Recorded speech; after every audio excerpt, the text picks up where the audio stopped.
اور قرآن کا آپ دور فرماتے تھے جبریل کے ساتھ۔ رمضان میں جبریل آتے تھے، آپ ایک قرآن غالباً جبریل سناتے ہوں گے، ایک قرآن اللہ کے نبی سناتے ہوں گے۔ جس سال آپ دنیا سے تشریف لے گئے اس رمضان میں آپ نے 2 قرآن سنائے، 2 دفعہ قرآن کا دور کیا۔ اور پھر لیلۃ القدر کے تلاش میں آپ نے ایک دفعہ پورا مہینہ اعتکاف کیا، پورا مہینہ۔ پھر اس کے بعد فرمایا کہ اس کو آخری 5 راتوں میں تلاش کرو، 21، 25، 21، 23، 25، 27، 29، اس میں اس کو تلاش کرو۔ اور آخری اشراء پہ اعتکاف بیٹھتے تھے، آپ کی مستقل سنت۔ ایک دفعہ آپ کا اعتکاف، آپ نے اعتکاف کسی وجہ سے نہیں کیا، وہ ایسا ہوا کہ حضرت عائشہ آپ کے اعتکاف میں بستر لے کر آ گئیں۔ ان کو دیکھ کر حضرت زینب بھی بستر لے کر آ گئیں، تو آپ نے دیکھا یہ سوکنیں تو آپس میں ہی لڑیں گی مسجد میں، تو آپ نے اعتکاف اٹھا دیا اور ختم کر دیا۔ اور پھر شوال میں آپ نے 10 دن اعتکاف کے گزارے۔ ایک دن کا اعتکاف 3 خندق جہنم سے دوری ہوتی، اور ایک خندق کا فاصلہ زمین آسمان کی مسافت کے برابر ہوتا ہے۔ تو اعتکاف آپ کی مستقل سنت تھی، اور اس میں آپ کی سخاوت بڑھ جاتی تھی۔ رمضان کا مہینہ سخاوت کا بھی ہے۔ آپ اجود الناس تھے، ان اللہ الاجود الاجود وَأَنَا أَجْوَدُكُم مِّن بَعْدِهِ۔ اللہ سب سے بڑا سخی ہے، اس کے بعد سب سے بڑا سخی میں ہوں۔ تو اس میں کھانا کھلانا ماشاءاللہ، جب صحت اچھی تھی تو بہت رمضان اللہ کے فضل سے گزرے حرمین میں، تو وہ عربوں کی فطرت میں سخاوت، اجمیوں کی فطرت میں کنجوسی ہے، ہمیں سخاوت سیکھنی پڑتی ہے۔ عرب میں سخاوت فطری ہوتی ہے۔ حاتم طائی سے کسی نے پوچھا اپنے سے بڑا سخی دیکھا؟ کہنے لگے ہاں، سخی جنت کے قریب ہے، سخی لوگوں کے قریب ہے، اور جہنم سے دور ہے، اور بخیل اللہ سے دور ہے، لوگوں سے دور ہے، جنت سے دور ہے، اور جہنم کے قریب ہے۔ تو اس میں صرف زکوٰۃ نہیں، زکوٰۃ کے اوپر بھی خرچ کرنا چاہیے۔ آپ بھی ایک دوسرے پہ چھوٹی موٹی، کسی کو کھجور کھلا دو، کسی کو کوئی شربت پلا دو، کسی کو کچھ کھلا دو، تاکہ آپ سخیوں میں آ جائیں۔ تو آپ کی رمضان میں ایک آپ کا روزہ، ایک آپ کی تلاوت مستقل، اور ایک آپ اعتکاف بیٹھتے تھے مستقل۔ جس سال آپ نے اعتکاف اٹھایا اس سال آپ نے اس کی قضا کی۔ پھر آپ کے رمضان میں جنگ بدر بھی ہے، آپ بدر کے لیے نکلے، 12 رمضان کو نکلے، اور 17 کو یہ معرکہ ہوا، اور آپ کامیابی کے ساتھ سرخرو ہو کر واپس لوٹے، اور اسی میں فتح مکہ ہوا۔ 8 رمضان کو آپ نکلے، 8 رمضان کو۔ تو عصفان پہنچ کر آپ نے سب کو دکھا کے پانی منگوایا اور اپنا روزہ توڑ دیا۔ پیچھے سے روزے رکھ رہے تھے، روزہ توڑ دیا۔ تو صحابہ نے بھی روزہ توڑ دیا۔ کچھ جو زیادہ ہمت والے تھے انہوں نے کہا نہیں ہم نبھائیں گے، انہوں نے نہیں توڑا۔ تو سفر اور شدت گرمی کی، تو وہ تو نڈھال ہو گئے، اور ان سے نہ خیمے گاڑے گئے، نہ اونٹوں کو چارہ ڈالا گیا، نہ گھوڑوں کی خدمت کی گئی۔ سارا کام کیا جنہوں نے روزہ افطار کر دیا تھا۔ تو آپ نے شام کی نماز میں فرمایا کہ آج روزہ توڑنے والے روزہ رکھنے والوں سے آگے نکل گئے۔ ذہب المفطرون بالاجور، ایسے کر کے روایت، آج افطار کرنے والوں کا اجر بڑھ گیا۔ تو فتح مکہ، غزوہ بدر یہ رمضان میں آپ کے زندگی میں ہوا، اور اعتکاف میں آپ تشریف فرما ہوتے تھے تو آپ سر کھڑکی میں کر دیتے تھے، حضرت عائشہ آپ کے سر کی کنگھی کر دیتی تھی، سر اپنا باہر نکال دیتے تھے، اور حضرت عائشہ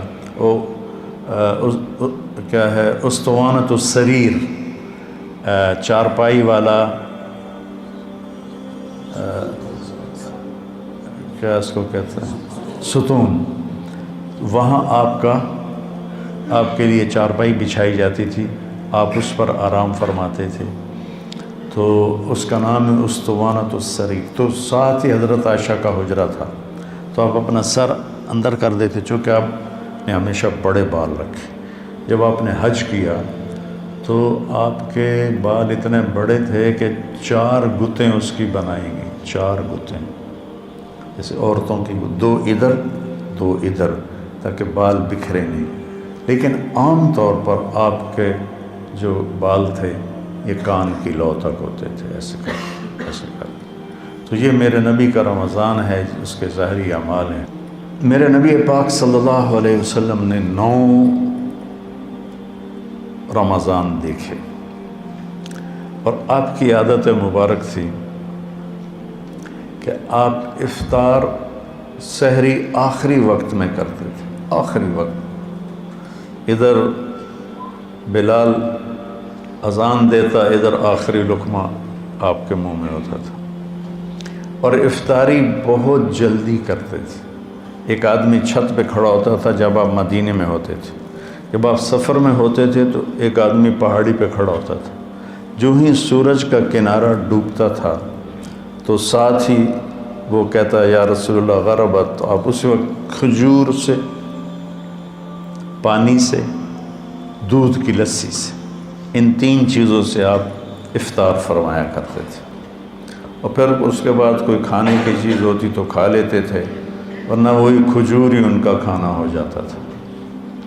ایک دفعہ آپ سحری کا کھانا کھا رہے تھے، اور آپ کے ساتھ حضرت کعب بن عجرہ، مقداد بن اسود اور علی رضی اللہ تعالیٰ عنہ آپ کے ساتھ تھے۔ بکرے کی سری پکی ہوئی تھی اور آپ سحری کھا رہے تھے۔ تسحروا، سحری کھاؤ۔ اللہ تعالیٰ نے پہلی امتوں کو سحری نہیں دی، کیا ہے کہ اس میں برکت ہے؟ فَإِنَّ فِي السُّحُورِ بَرَكَةٌ، آپ نے سحری کو بابرکت قرار دیا، اور پہلی امتوں کو سحری نصیب نہیں تھی، ہمیں سحری کا اللہ تعالیٰ نے حکم دیا۔ تو حضرت بلال آئے اور آ کر کہنے لگے یا رسول اللہ لقد اصبحت، صبح ہو گئی ہے، آپ کھانا پینا چھوڑ دیں۔ جب کبھی بجلی نہیں ہوتی تھی گاؤں میں 70 کی دہائی میں، تو میں جب گھر آتا تھا تو گھر کی چھت، ہمارے گھر کی چھت بڑی، اور چڑھ پر چاروں طرف اندھیرا ہوتا تھا، میں صبح و صادق کی لکیر کو نکلتے دیکھتا تھا۔ اس کے بعد اب بجلیاں ہی بجلیاں ہیں، روشنیاں نظر نہیں آتی، لیکن وہ حتی یتبین لکم الخیط الابیض من الخیط الاسود، حضرت عمار بن یاسر نے یہ آیت سنی تو ایک دھاگا سفید، ایک دھاگا کالا اپنے سرانے کے نیچے رکھ لی، اور اس کو دیکھتے رہے اور کھاتے رہے۔ اور وہ تو ہم نے کہا تیری سحری تو بڑی لمبی ہو گئی، پھر یہ صبح و صادق مراد ہے۔ صرف عربی جاننے سے آدمی نہیں سمجھتا جب تک کسی کی صحبت نہ ہو۔ تو یہ کہہ کر چلے گئے اذان دینے کے لیے۔ وہ ایک انصاری عورت کے گھر پر چڑھتے تھے، وہ چڑھنے لگے تو پھر واپس آئے تو دیکھا تو آپ کھا رہے تھے۔ انہوں نے کہا یا رسول اللہ واللہ لقد اصبحت، یا رسول اللہ اللہ کی قسم صبح ہو گئی۔ تو آپ نے اپنے ہاتھ اٹھا لی، کہا یا بلال ما اصبحنا، ابھی صبح نہیں ہوئی تھی، لیکن تو نے قسم کھائی تو تیری قسم جھوٹی نہ پڑے، اللہ نے صبح و صادق کو پہلے نکال دیا۔ اور حضرت علی نے فرمایا اگر بلال قسم نہ کھاتے تو جب تک ہمارے نبی کھاتے رہتے صبح و صادق ہونی نہیں تھی۔ تو سحری میں آپ مختلف چیزوں سے جو کی روٹی مل گئی، کھجور مل گئی، افطاری میں بھی یہ تھا، اور ایک روزہ بھی سب کا قضا ہوا، چونکہ یوم غیم اندازے سے روزہ افطار کرنا ہے، بادل والے دن روزہ افطار کرو جب تمہیں اندازہ ہو جائے کہ سورج غروب ہو گیا۔ تو سارے مدینے پر گہرے بادل تھے، تو سب نے سمجھا کہ سورج غروب ہو گیا، تو سب نے افطار کر لیا، اللہ کے نبی نے بھی افطار کر لیا۔ تھوڑی دیر کے بعد بادل چھڑے تو سورج سامنے کھڑا ہوا تھا، پھر اس روزے کو پورے اہل مدینہ نے عید کے بعد اس کی قضا کی۔ اور رمضان میں آپ کی جو بڑی عبادت تھی وہ قرآن تھا۔ 3 دن 9 سال میں 9 رمضان میں صرف 3 دن آپ نے تراویح کی نماز پڑھی۔ کتنی رکعت پڑھی کوئی صحیح حدیث کوئی نہیں ہے، ٹھیک ہے، اس کے بعد چھوڑ دی۔ اس لیے حضرت عائشہ کا فرمان صحیح ہے کہ بخاری شریف کی روایت ہے کہ رمضان اور غیر رمضان میں آپ کی 11 رکعتی نماز تھی، چونکہ آپ نے تہجد کا اہتمام کیا، تراویح کا نہیں۔ اور چوتھے دن آپ نہیں آئے اور وجہ بتائی کہ میں اس لیے نہیں آیا، مجھے ڈر لگا کہ تمہارے اوپر یہ فرض نہ ہو جائے، وہ فرض ہو جاتی تو پھر لوگ 4 رکعت نہیں پڑھتے تو تراویح چھوڑ دیتے تو کتنا بڑا گناہ ہوتا۔ تو اس میں پھر آپ کے زمانے میں کوئی تعداد نہیں تھی، اور حفاظ الگ الگ کھڑے ہوتے تھے، اور اس جیسے یہاں ہو رہا ہے اہتمام، جیسے اب آپ الگ الگ سنا رہے ہیں، وہاں الگ الگ مسجدوں میں سناتے تھے۔ پھر ابوبکر صدیق رضی اللہ عنہ کا زمانہ آیا تو اس میں بھی اسی طرح چلتا رہا معاملہ بغیر تعداد کے تعین کے۔ عمر رضی اللہ عنہ کا اوائل جو تھا، شروع کا خلافت کا زمانہ، اس میں اسی طرح چلتا رہا۔ ایک دن آپ مسجد میں داخل ہوئے تو آپ نے دیکھا الگ الگ نماز پڑھ رہے تھے لوگ، تو آپ نے کہا کہ میں ان کو ایک امام پہ کیوں نہ جمع کر دوں، تو ابی بن کعب پر آپ نے سب کو جمع کیا اور 20 تراویح فرمایا، صحیح روایت۔ اور یہ بھی صحیح روایت ہے کہ آپ نے ابن الصائب، پہلے ان کا نام کیا یاد نہیں، ان کو 8 تراویح پڑھانے کا حکم دیا۔ تو اب اگر کوئی 8 پڑھتا ہے گنجائش ہے، لڑائی نہیں کرنی، 8 کا تو ثبوت ہی کوئی نہیں۔ اگر کوئی 20 پڑھتا ہے تو صحیح حدیث ہے، اسے لڑنا نہیں چاہیے کہ تو بدعت ہے، بدعت۔ ایک تو ہمارے یہاں بھائیوں کو یہ بڑی جلدی پتہ چل جاتا ہے بدعت ہے، بدعت۔ تو 20 کی روایت بھی حضرت عمر سے ہے اور 8 کی روایت بھی حضرت عمر سے ہے۔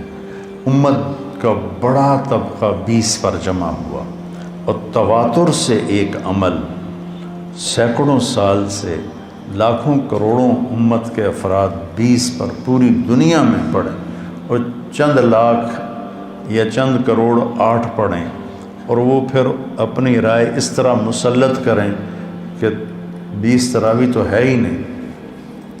شیخ عطیہ بن سالم رحمۃ اللہ علیہ مسجد نبوی میں درس دیتے تھے، اور سب سے بڑے تھے اس وقت محدث 90 کی دہائی میں۔ اس وقت میں جب حج پہ جاتا تھا تو حضرات کے ساتھ جانا ہوتا تھا، تو ہم 1 مہینہ مدینہ ٹھہرتے تھے، تو میں پورا مہینہ ان کے درس میں بیٹھتا تھا اور بہت فائدہ ہوتا تھا درس۔ ان کی کتاب تھی صلاۃ التراویح، وہ میں نے ساری پڑھی کہ میں نے یہ کتاب اس لیے لکھی ہے کہ میں دیکھتا ہوں کہ 8 تراویح کے بعد بہت سے لوگ نماز چھوڑ کے پیچھے بیٹھ جاتے ہیں۔ اس پر یہ عنوان تھا، اور پھر آگے بات کی کہ یہ نفل ہے۔ کوئی مدینے والے 40 پڑھتے تھے بعد کے، حضور کے بعد کے زمانہ میں، خلفاء راشدین کے بعد کے۔ مکے والے وہ 4 تراویح پڑھ کے ایک طواف کرتے، پھر 4 تراویح پڑھ کے ایک طواف کرتے۔ مدینے والوں نے کہا ہوں اسی طواف تک کر نہیں سکنے، ایسی کی کری، انہوں نے کہا ایسی 20 دیاں 40۔ خان صاحب 2 رکعت نماز نفل، اللہ اکبر۔ ایک کوئی پنجابی جو صحیح بات ہے تو 8 پڑھ لے، لڑو نہیں، 20 پڑھ لے، اپنے جو تم دیکھتے ہو امت کا تواتر اس پہ قائم رہو، اور اس بحث میں کبھی نہ پڑھنا کہ 8 رکعت نہیں ہیں۔ وہاں جیلم کی مسجد اہل حدیث کی تھی، تو میں راول پنڈی سے آ رہا تھا، اس وقت جی ٹی روڈ تھی، وہاں ہم ظہر کی نماز کے لیے رکے۔ میں اندر داخل ہوا تو دروازے کے ساتھ ایک بہت بڑا ایک لگا ہوا تھا اشتہار کہ 20 تراویح ثابت کرنے والے کو 5 لاکھ روپے انعام۔ تو ایسی احمقانہ حرکتیں کرنے کے لیے زندگی نہیں ہے، تھوڑی سی ہے، اسے صحیح کام میں لگانا ہے۔ تو آپ کی عبادت 11 رکعت ہی رہی 9 سال، پورے 9 سال آپ کی عبادت 11 رکعت رہی۔